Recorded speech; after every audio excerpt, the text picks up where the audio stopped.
Hello, everyone, and welcome to the Church at RB Online. We're so grateful you've chosen to spend some time with us today. It's going to be a really special service as we're kicking off our new summer series, Raise Your Voice. This new series is all about finding our voice, learning to raise it, and living the life God has called you to. Over the next several weeks, Pastor Jared will be joined by pastors and speakers from around the country, including today's guest, former NFL linebacker, author, and humanitarian Sam Acho. We can't wait for you to hear Sam's story and grow through his message today. We're going to spend some time in worship first. So wherever you're watching from, let's start by raising our voices in worship. See you soon.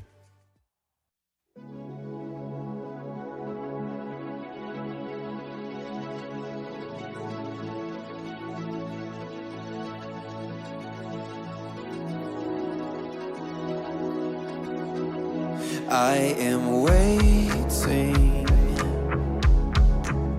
like the desert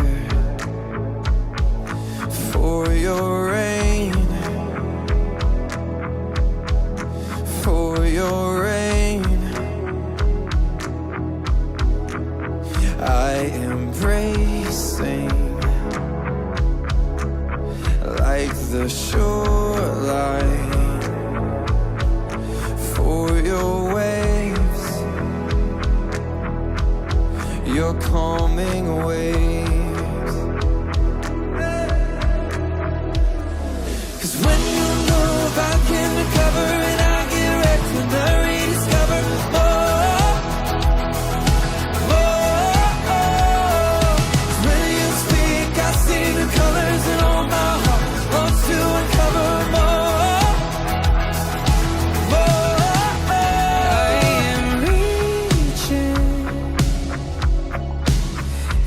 Towards heaven,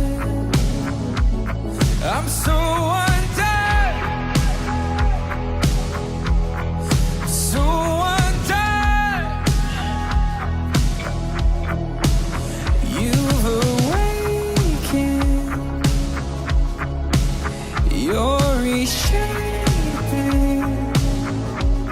my heart with my heart.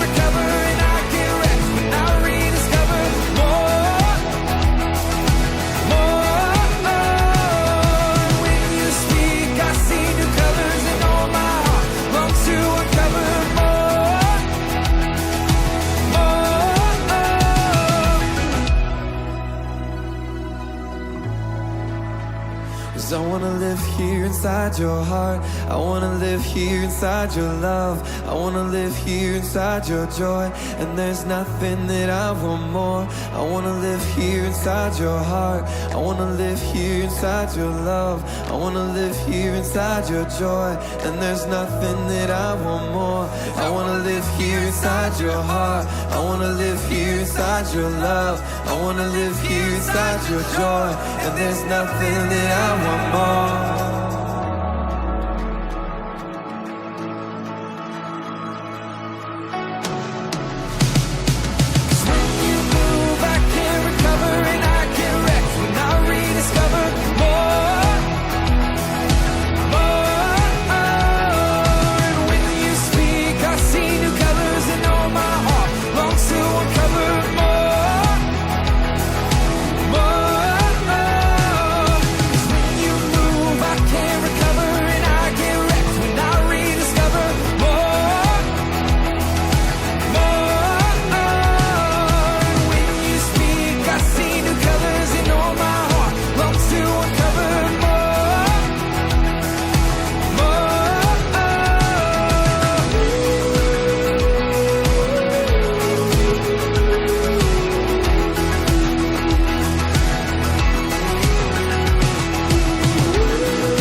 Hello, everyone. Thanks again for joining us for Church Online. In just a few minutes, we'll go live to the Worship Center for a powerful message by author and former NFL linebacker, Sam Acho. He will officially kick off our new summer series, Raise Your Voice. This new series is all about how to find and raise the voice God has gifted you with. Before I toss it over to Sam, I'd like to share some of the things we have going on right now here in the church. On Saturday, June 26th, we'll be holding our next Good Neighbor Day full of meaningful service projects for you and for your family. If you haven't signed up for Good Neighbor Day yet this year, I encourage you to do so. It's not just a chance to love on our neighbors, but it's also a chance to develop relationships with other volunteers and with your family. It's a chance to grow and follow Jesus closer by doing. Two featured projects this month are meal packing from an organization called Kids Around the World, as well as renovating the Kit Carson Amphitheater. Registration is open now online. As the school year is coming to a close, we don't want to miss the opportunity to celebrate all of our graduating students. We're especially proud of our high school seniors for all they've accomplished in just making it to graduation, considering how difficult this school year has been. Stick around after the message to see our high school pastor, Caden Vanderbilt, chat with some of them about their plans and what they've learned along the way. Are you interested in developing more spiritual rhythms in your life? An easy way to do that is by reading our daily devotional. Devotionals are written by our team of pastors and are a great way to get your day started. Text daily devotional, all one word, to the number below, and start receiving your devotionals each and every morning. The Church at RB would like to thank you for your financial support. Your generosity allows the church to embody our good neighbor spirit across the city and around the world. Giving is a personal act of worship and demonstrates your faith and your trust in God.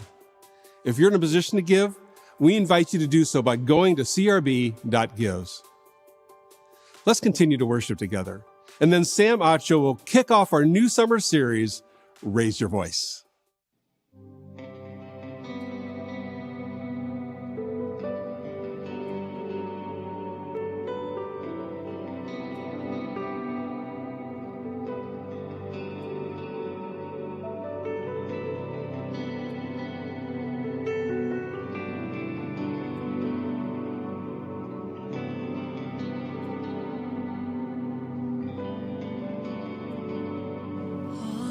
Pieces broken and shattered,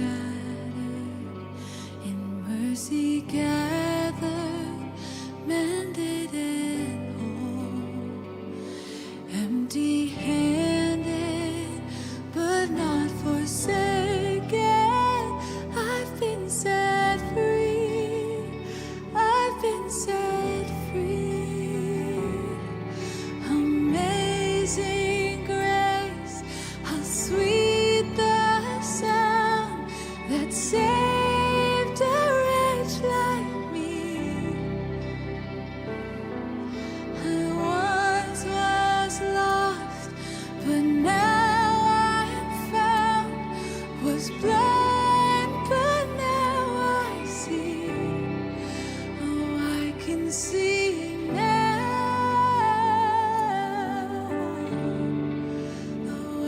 See the love in your eyes, laying yourself down,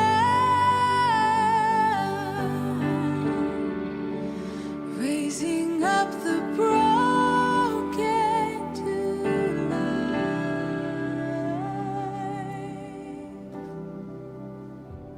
You take our failure, you take our set your treasure in jars of clay. So take this heart, Lord, I'll be your vessel, the world to see your life in me. Oh, amazing grace, how sweet the sound that saved a wretch like me. Oh, I once was lost,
So if that was for me, let me hear what you got for God right now. Like, give me a round of applause for the Lord. Like,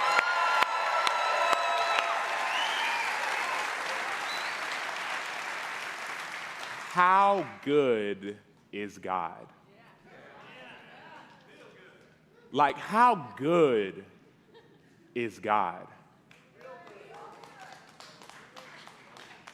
We serve a God who, the Bible says, the nations are like a drop in the bucket to him. How good is God?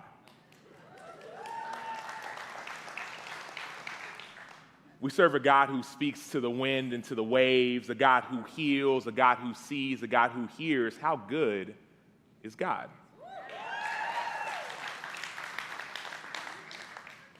We serve a God whose reputation precedes him. We serve a good God, real good God. When I was, I got in last night. My flight got delayed 5 hours. It was a crazy day. You'll hear about it in a second.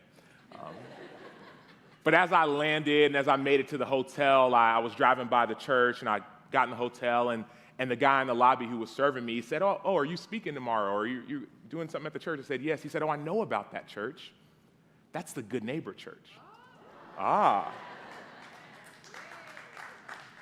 He said, that's the Good Neighbor Church. And I'm thinking, okay, maybe this guy goes there. Maybe he's like, he serves there. Not a believer, doesn't know the Lord, but he said, I know that church.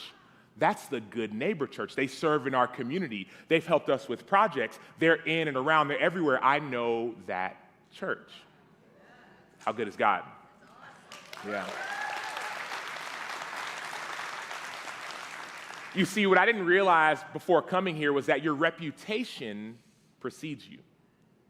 Your reputation precedes you. My name is Sam Macho. I played 9 years in the NFL, linebacker for the Chicago Bears, Arizona Cardinals, Tampa Bay Buccaneers. I see my one Bears fan in the back. Yes, bear down. Can we sing it, bear down? No, we're not gonna sing it. And so I just finished playing. Last year was this is actually the first time I've been announced as a retired NFL player. It's kind of weird. I'm like, no, hold on, like, give me a second. But what I didn't realize even in my own life is that my reputation would precede me as well. In 2011, I got drafted to the Arizona Cardinals, and a lot of people who maybe watch football, we got one Cardinals fan and one Bears fan. What are we like? I mean, San Diego, the team is gone now, so I don't know who we're cheering for. Boo, no. I got drafted, and even my story, even to getting to where I got to, is pretty interesting. My parents were born and raised in Nigeria, and so they just came over to America about 30 years ago, and they were living their lives. So my dad's a pastor, and he was preaching on top of buses, and he came to America, and now he's preaching on stages. And they came here, and I have a younger brother, 2 older sisters, and we started playing sports. Our parents put us in sports. I think my little brother was just breaking things in the house, so get him out of the house. And so in high school, I was playing, and in middle school, I was playing, and all of a sudden, I went to this football camp in California. I'm born and raised in Texas, and yep, there it is. I like this service. I was born and raised in Texas, and I heard about this football camp at USC, and at that time, 2005, 2006, USC was a perennial powerhouse. They were the program, and my little brother actually was looking online, heard about this camp. He said, hey, Dad, can we go to this camp? My dad said, okay, sure. So we fly across country. We land in California. We show up to this camp, and we didn't realize it was an invite-only camp, and we were not invited.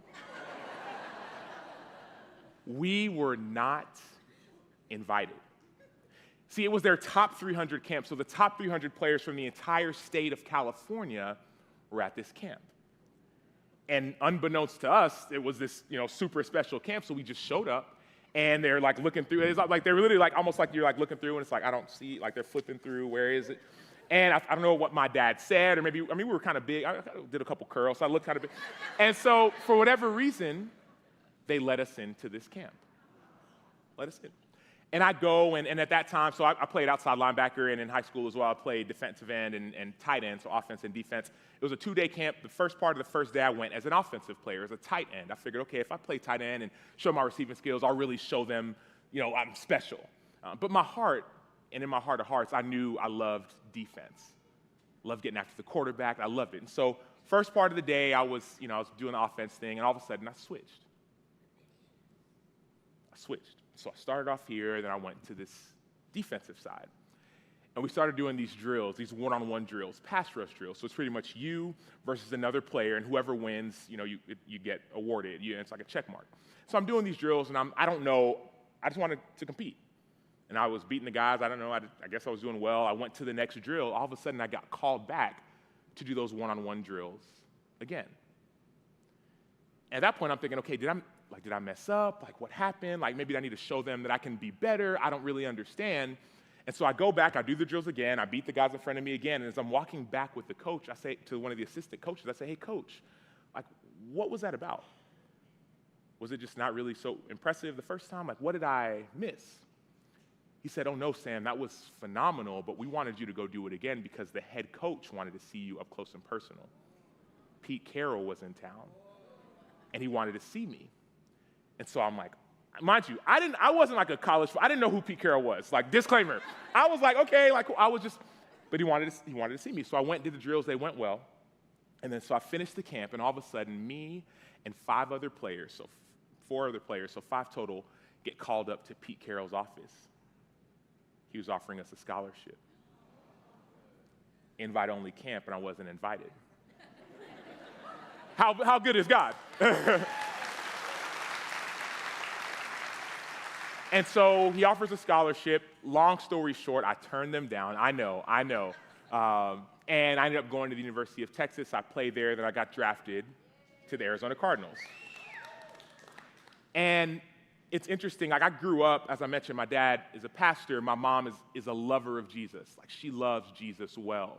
And so I grew up knowing the Lord, but it wasn't really until college where I really started to follow him. You know what I mean? Like it's one thing to know Jesus or to know about him. It's another thing to follow him. Big difference. I knew him, but I wanted to follow him. So I get to college and got around some other players. We started to walk with Jesus and to learn about him and to follow him. And it was a really great time. I ended up getting drafted. I go to Arizona. Mind you, I'm a rookie in the NFL. No one knows me.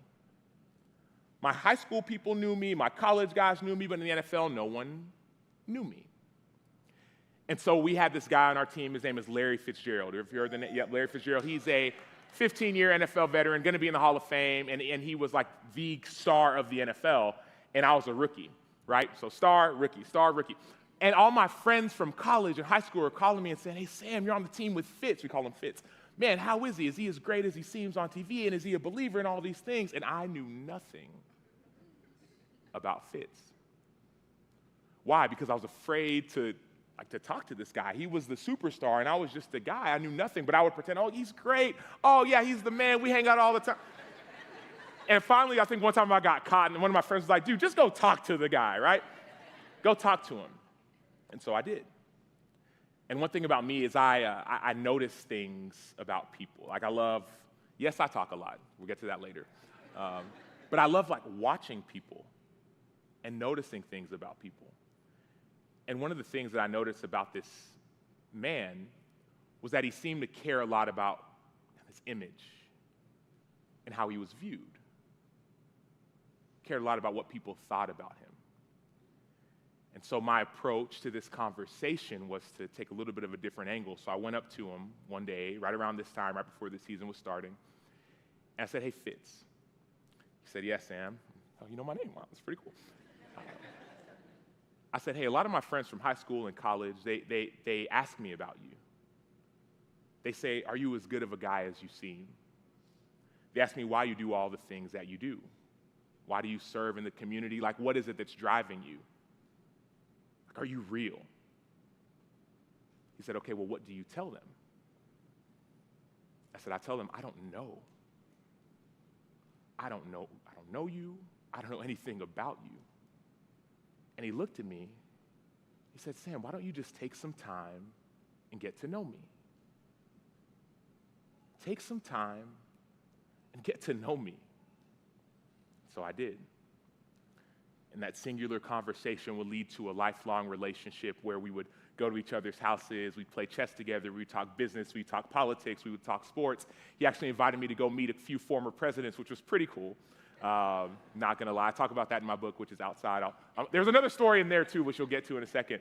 But it took me just talking to this guy. His reputation preceded him, but I didn't realize even in that same kind of story, my reputation preceded me. Fast forward to yesterday. On the flight, in the airport, getting ready to come here. And mind you, I mentioned at the very beginning, my flight was delayed 5 hours. So I got to the airport, and I was just kind of sitting there and waiting and hanging, and I was on social media, and I was like, let me just read the Word of God. So I started reading the Word of God, and I brought all these books. I wrote a book called Let the World See You, How to Be Real in a World Full of Fakes. And so I brought some so I could share it with you all, and I had them in my suitcase and my bag, and as I'm sitting there kind of reading and on social media, this lady who was next to me, she kind of approached me, and I was sitting there signing them as well. She was sitting next to me, and she said, hey, do you need an extra space? You want me to move over? And mind you, I wasn't trying to, you're in the airport, maybe headphones on, you're just not trying to talk, right? And I'm like, oh, no, I'm okay, thank you. And then she stops me, she says, hey, what's the book about? I'm like, okay, well, how do I answer this, right? So I start explaining to her, well, it's about this and about that, and I played in the NFL. She's like, I know who you are. That's what I said, oh, really, right? I know who you are, and I know your history. That seems really cool. Thank you for sharing. I said, oh, thanks. And as I'm sitting there with like this box of books, I'm planning to bring for you guys, I felt the Spirit of the Lord was like, I need you to share the books with her. And I'm like, God, I'm trying to sell the books to the church. Like, you know what I mean? He said, no, I need you to share the book. And I'm like, all right, and so I had like these all these books, and 2 of them were still out. And so I gave her one. I felt like the Lord was like, give her another. And I'm like, God, it's only one lady. Like, come on. And so I gave her another book. She said, oh, thank you so much. I'm going to go visit my grandson in Alaska. Got this great flight. I can't wait to read this book. Thank you for sharing. I said, okay, great, thank you. So she leaves. She boards the flight. And I'm sitting there again. And this time I'm kind of sitting, reading the Word, and just kind of like get some peace. I think we all understand what this last season of life has been with working at home and kids and school and virtual and all the things. I was trying to get some peace. So I was just sitting there, I was just kind of reading and writing a bit, and I saw this married couple, husband, his wife, and their 3 teenage kids, and they were sitting there, and it was interesting because they were there, but there was another married couple with younger kids who were running amok. They were going crazy. And I just watched this couple, and I was like, man, like, there's something special about them. I don't know what it is, but like you could see the dad was striving. He was working, trying to take care of his family. The mom's trying to be a good example for her daughter. And I'm sitting there, and once again, I feel like the Lord was like, I need you to give them some books. I'm like, God, I ain't got that many books now. I'm trying, you know what I mean? And so he's like, I need you. And so I'm like, what do you mean? And I'm like, this guy doesn't know me, and I don't know him, and this is going to be weird, and what are we talking about? Mind you, the book's about what it means to be seen, to be known, and to be loved by Jesus. That's what it's all about, right? And I'm like, why would you want me to do that? And I really felt like the Lord was like, you never know. This one little gift could be the reason why they start following me. But I was still scared. So I sat there, and I prayed, I sat there, and I prayed, and finally I just got up, and I picked up 2 of my books, and I went up to the man, and I kind of squatted down a little bit, and I said, hey, sir, you don't know me. I said, I play in the NFL. I'm not weird, I promise.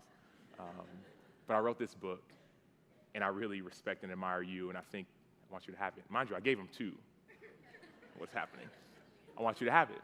And he looked at me and said, hey, thank you so much, right? I qualified like who I was. Hey, like I played in the NFL. I'm not a weirdo. I'm not, And so he said, thank you so much. And so at that point, right, 4 hours and some change had passed by, so I was finally ready to start boarding the plane. And so I went towards the line for my flight.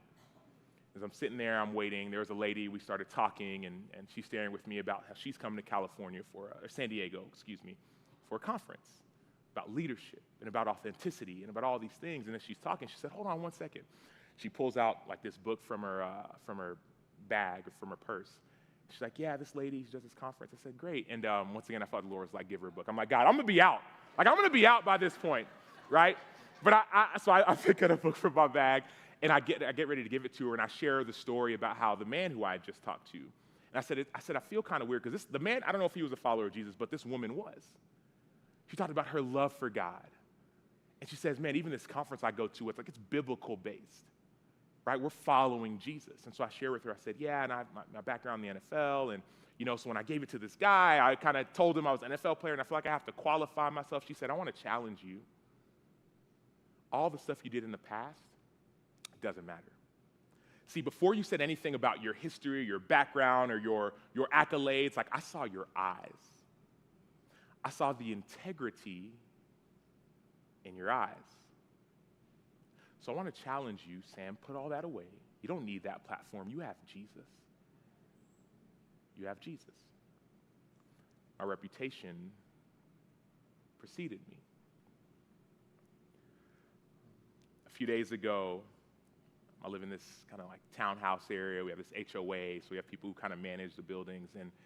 And like the last couple months, I've seen this lady like peeking and peering outside of my house. And I'm like, who are you, right? And so one day I ran into her, and she happened to be a lady who was the manager, the building property manager for all 200 or so properties. And she had noticed something. She wanted to get it fixed. And so I told her about it, and she fixed it. So that was pretty cool. Like, she helped out, right? A couple weeks later, I literally walked outside. I see her peering outside. I'm like, who are you? And she said, oh, no, I saw another issue, and she helped me fix it. Well, just 2-3 days ago, I was kind of getting some quiet time again. I went to go just take a walk around that neighborhood. There's a pond right in the middle of the neighborhood, and I usually use that time just to talk with Jesus. I got a wife and 3 kids, and sometimes it can be hectic and loud. I just need to get time with the Lord. And so I went out, and I felt like, once again, it's almost like the Spirit was leading me in a different way than I usually go. I usually walk this way all the time, and I felt like the Lord was like, go a different way. Like, okay.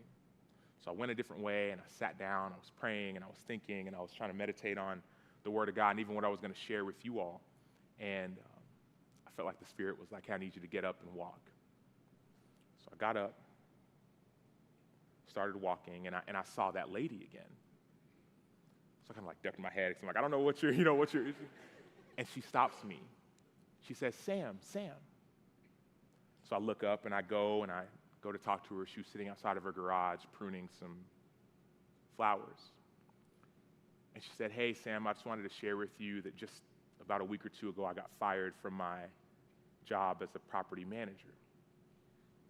She said, I felt like it was some kind of coup. I felt like these people were against me, and I know you were on, like, they had this board call, you were on the call, and it just felt like things weren't going my way. And so I just wanted to let you know, just in case things don't go well. And as she's sharing, she starts to cry. See, what I hadn't realized is that just a few months before, she was fired from her job that she was working at full-time. So that was gone. And all of a sudden, these people had kind of lined up against her from this volunteer thing she was doing, so that was gone. And she starts to cry and says, I don't know what to do.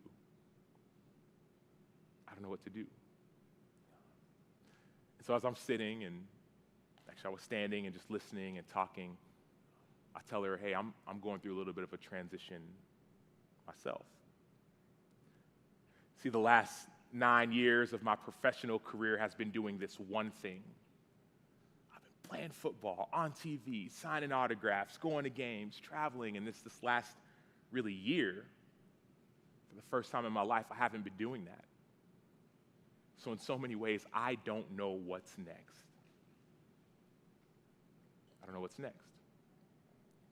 So she looked at me, she said, well, Sam, how would you describe yourself? Or better yet, how would other people describe you? What words would they use? Paused for a second and thought. I said, okay, well, some would say I'm competitive, so I'm a competitor. I'm kind. Another word was emotional, but I changed it to emotionally strong, so I could, for the minute. I said, so I'm competitive, I'm emotionally strong. She said, yeah, that's better. Emotionally strong, and I'm driven. And she looked at me, she said, Sam, all those things have nothing to do with your career. That has everything to do with who you are. And you know what? The reason why I called you over here, the reason why I'm even sharing this with you and even talking with you is because I saw something in you. I saw your character. I saw your heart. I didn't know what you did. I didn't care what you did, but I saw it in your eyes. You're a man of integrity. You're a leader. And I love that about you. So she shares this. I'm like, well, shoot, tell me about you. What words you say about you, right? And so one thing that she said, and she's about 65 years old, and like I said, transitioning out of this one thing to another, she said, Sam, I'm a leader. Like, I want to lead things.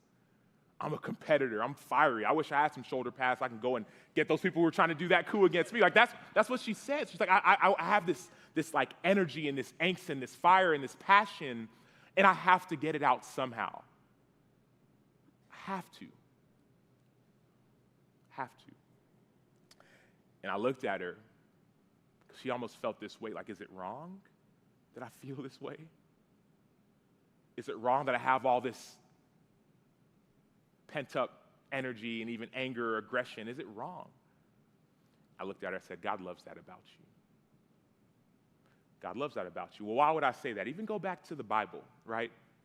Look at the disciples that Jesus chose.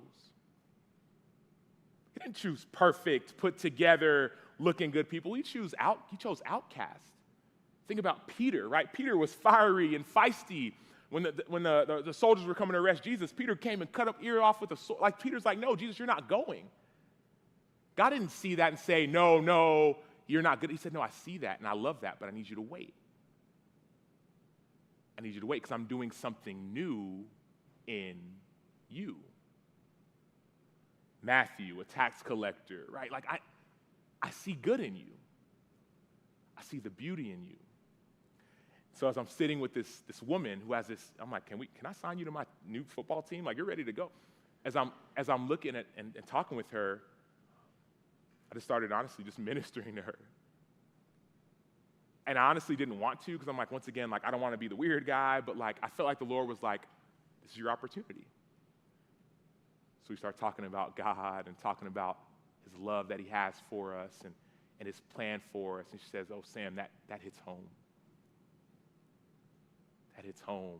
You know, when she had all those leaves she was pruning and all that garbage, right? And I was like, man, all that you have there, like that garbage, that hate in your heart that you have for those people, we got to throw it away.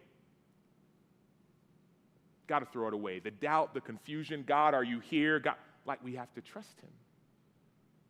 He knows the plans he has for us, plans for us to prosper, not to harm us, give us a future and a hope. That's Jeremiah 29:11, but Jeremiah 29:12 and 13 says, then you will seek me and you will find me when you seek me with your whole heart. See, I believe a lot of us have some stuff in our past, some things that we're stepping on and holding on to, where we're putting our identity in, and God's saying, no, I have something better. I see you. And yes, your former job might have been what you put your identity in, but that's no longer. This world has been made new. Your reputation precedes you.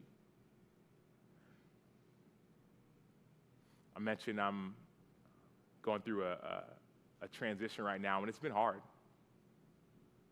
It's been really hard. Even in my time playing professionally, I always felt like I'm not going to put my stock in my sport.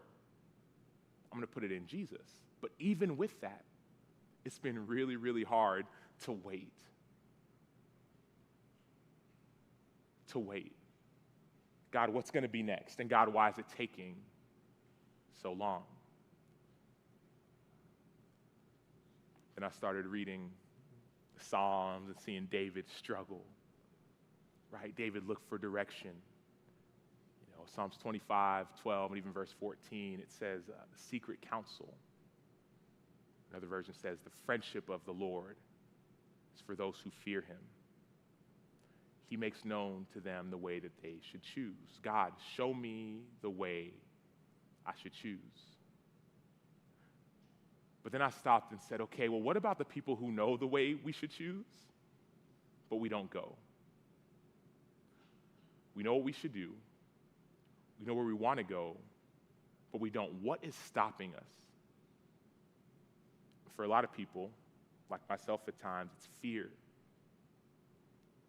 I don't want to make the wrong move. These people don't know me. I'm too old. I'm too young. I'm not qualified enough. We're afraid. One thing I'm always reminded of is that God doesn't call the qualified. He qualifies the called. God will qualify you. 2018, it's my last year with the Chicago Bears. I just signed this multi-year, multi-million-dollar contract. Like, I had it made. By the world standards, I had everything you could imagine. Going on my 8th year in the NFL, I was a starter, I was the guy, but I was miserable. I put too much stock in the old thing that I used to do. And I sat down with a friend, with a mentor of mine, and I started sharing with him. I said, man, I don't feel like I'm being the husband I'm supposed to be, the father, the friend. I don't know what's going on. And I was sharing with him, start to cry. Almost like when that lady was sharing with me, like these tears start to flow. And my friend looks at me in my weakness, in my confusion, in my doubt, and he says, Sam, it's nice to see you. It's good to see you.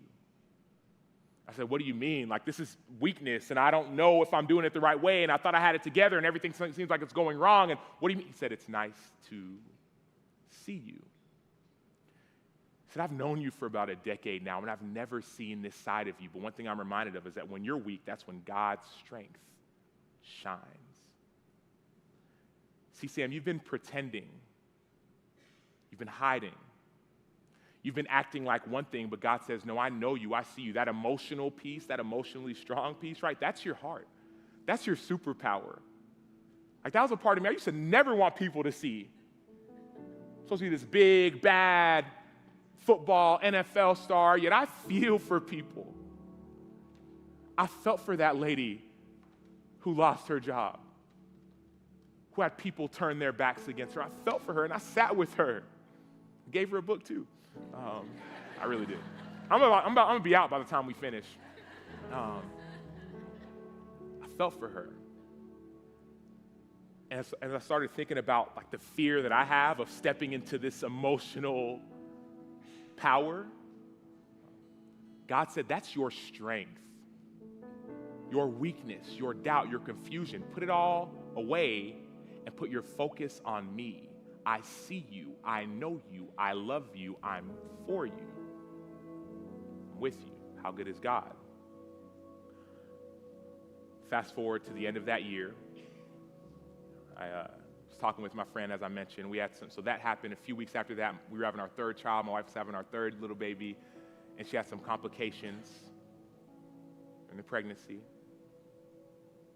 Didn't know if she was going to make it.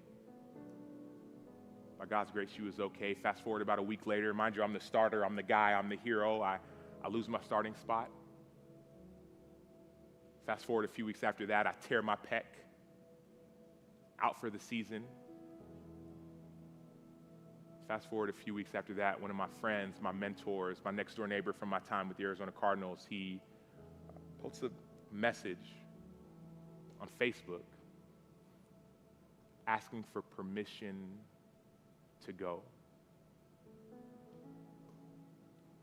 He'd been battling cancer for about 6 years at that time, and it wasn't getting better. And we had been praying for him. We'd been supporting him. Like, we had been in the fight with them, and he says, I want your permission to leave. I want to go see Jesus. So I pick up my phone and I call him. His name is Jerry. And I say, Jerry, like, we used to go to your house all the time. He's 70-something years old, married for 50 years, kids, grandkids, business, job. I said, Jerry, I used to go to your house all the time, and me and my wife, we were a new married couple. We would sit with you and your wife, Judy. You would give us advice about life and about health and about family and about business. Like, what do you want me to do? I said, Jerry, give me what you got. Whatever wisdom, whatever advice, whatever words, give me what you've got. He paused. He said, Sam, I've got 2 things for you before I go.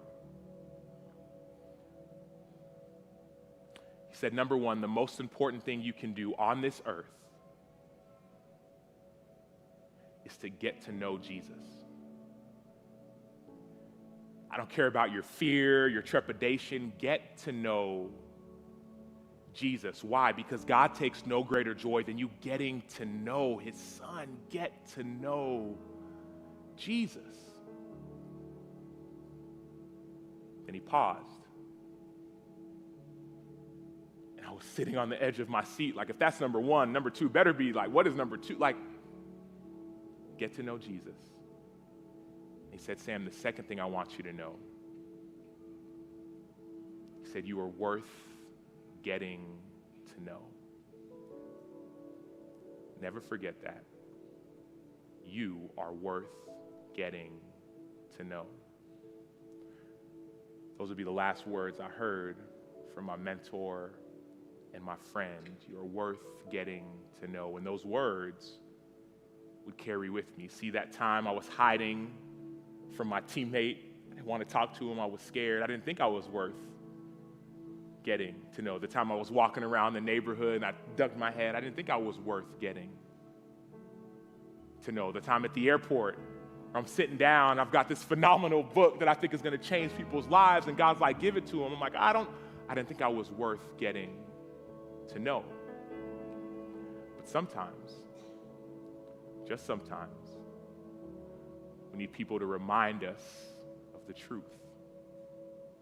Get to know Jesus. You're worth getting to know. I have a 6-year-old son. His name is Caleb, and Caleb is afraid of the dark.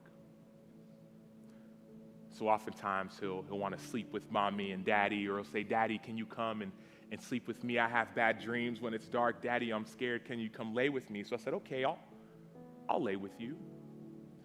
And all of a sudden, when I go and when I lay down with him, he's not afraid anymore.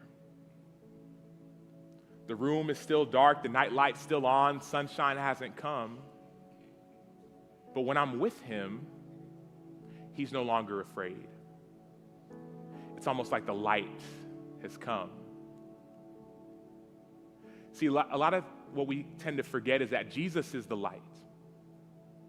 John talks about it in his gospel. Jesus is the light.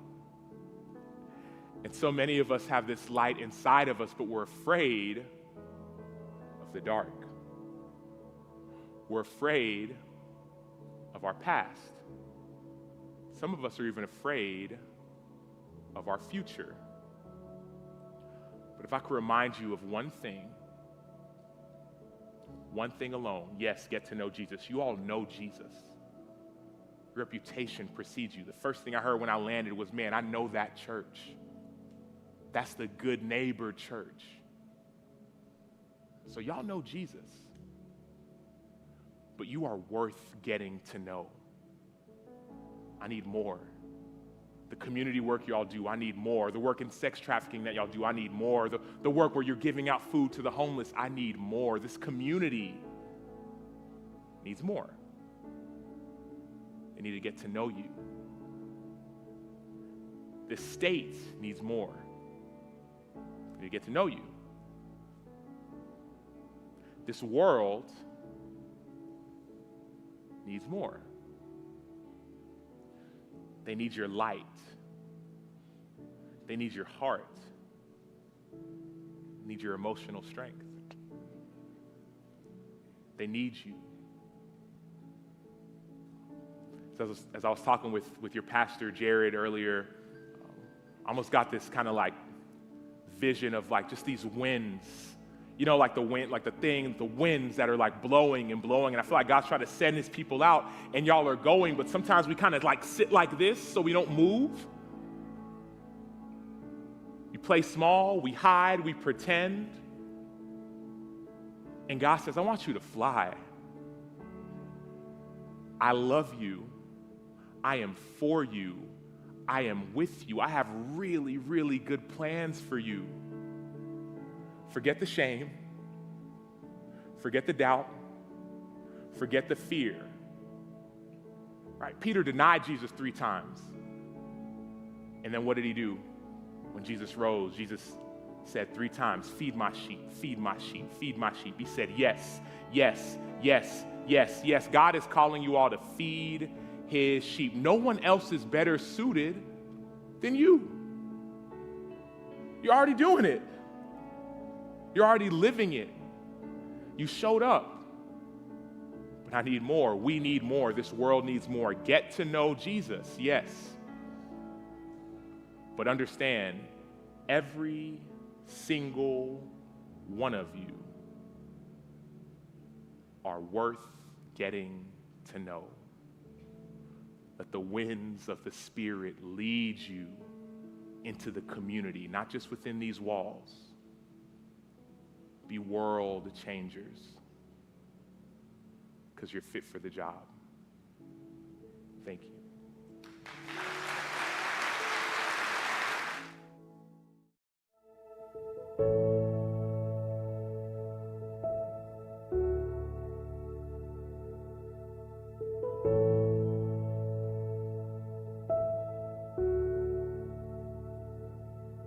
Let the King of my heart be the mountain where I run, the fountain I drink from. Oh, he is my song. Let the King of my heart be the shadow where I hide, the ransom for my life.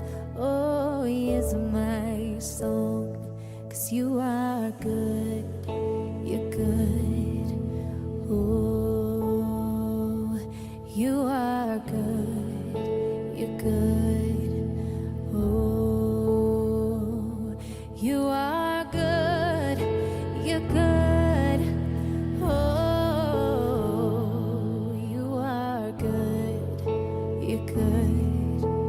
Oh, let the King of my heart be the wind inside my sails, the anchor in the waves. Oh, he is my song. Let the King of my heart be the fire inside my veins, the echo of my days. Oh, he is my song. Let the King of my heart be the wind inside my sails, the anchor in the waves. Oh, he is my song. Let the King of my heart be the fire inside my veins, the echo of my days. Oh, he is my song. 'Cause you are good. You're good. Oh, you are good. You're good. Oh, you are good. You're good. Oh, you are good. You're good. Oh. You're never gonna let me down. You're never gonna let me down. You're never gonna let me down.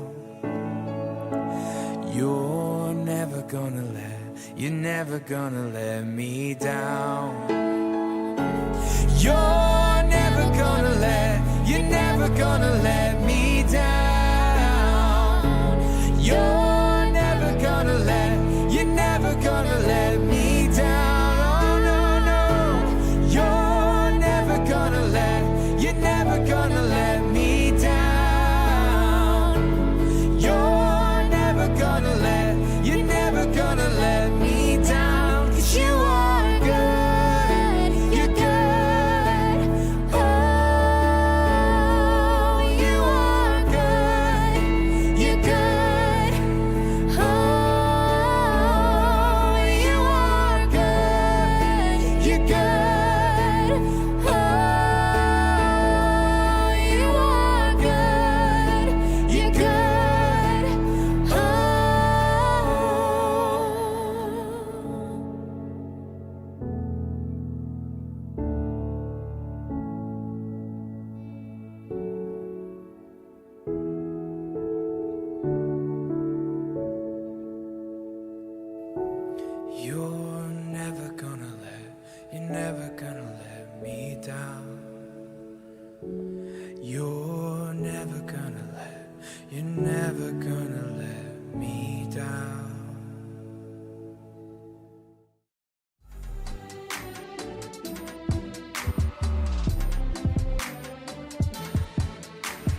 I had the opportunity and privilege to baptize you a little while back. You've been part of the church for a long time and a part of the youth group, and now you're graduating high school. I just wanted to ask you, where are you headed next? What are you up to? My plans for next year is I will be attending the University of Idaho. I'm going to be going into Miramar Community College. I'm going to the University of Washington. Big change of weather.